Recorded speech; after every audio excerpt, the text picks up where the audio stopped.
welcome back to my channel. Welcome to my financial literacy series.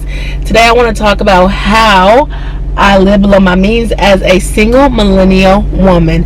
Just a couple of things that I've done, which would I guess be called sacrifices, or something like that, to be able to, afford different things. So I would say the first thing I did was get a side hustle. So I would sometimes work 2 jobs. I was a DoorDasher at one point. I worked Postmates. I worked a full-time job and a part-time job. I worked at Kroger on the side after I did my 9 to 5, and that was just basically to help save some money, help put some money away, and then I also had a roommate.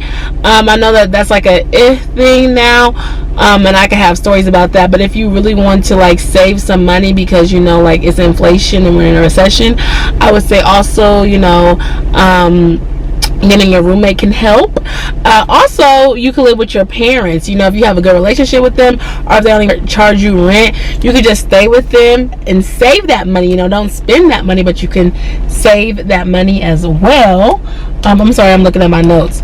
And I would say also this big thing about living luxury, where everybody don't have a luxury paycheck, So I live below my means by not being subscribed to all these things, Netflix, Hulu, Amazon, this, or even having an Amazon account that wants you to buy things all the time. Or I love content creators. I'm a content creator, but I can't really afford to buy all the products that you have, all the products that you're doing. So I would say capitalism in that way.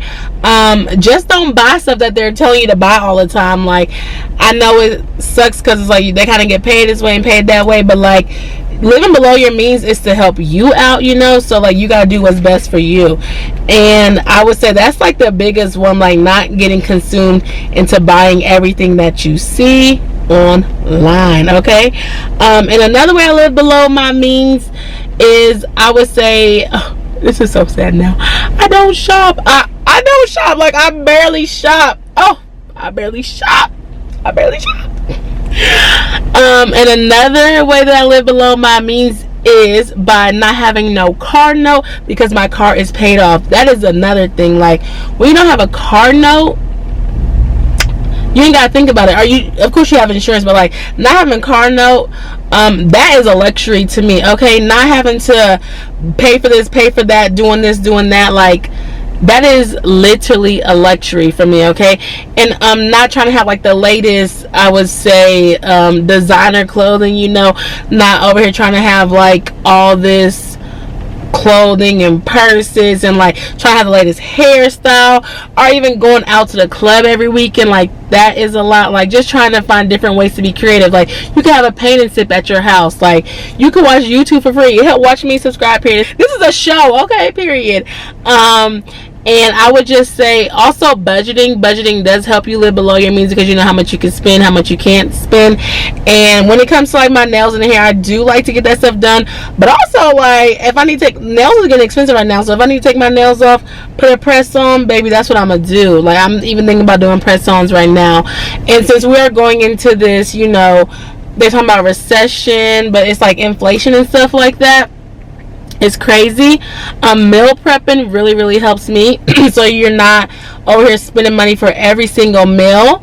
That's just really important. And they have a lot of food meal preppers. You could do Hello Fresh. I know that's the main one. There's some other ones that I really can't think off the top of my head. There's Every Plate. And there's another one that I can't think of.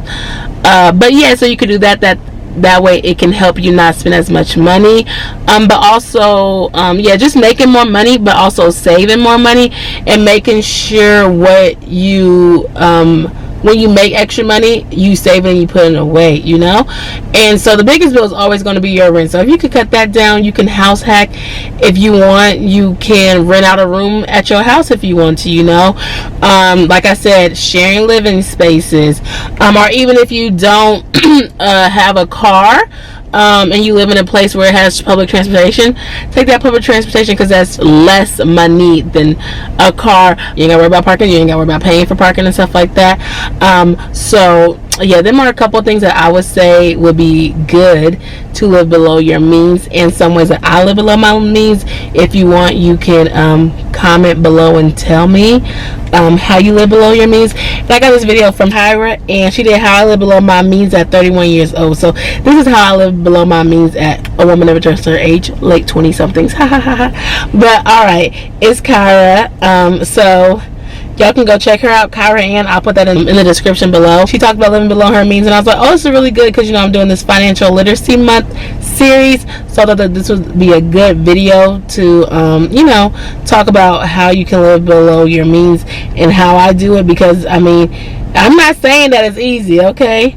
But I know what I want to do and I know where I want to go. If you enjoyed this video, if you did, please like, comment, and subscribe to your girl.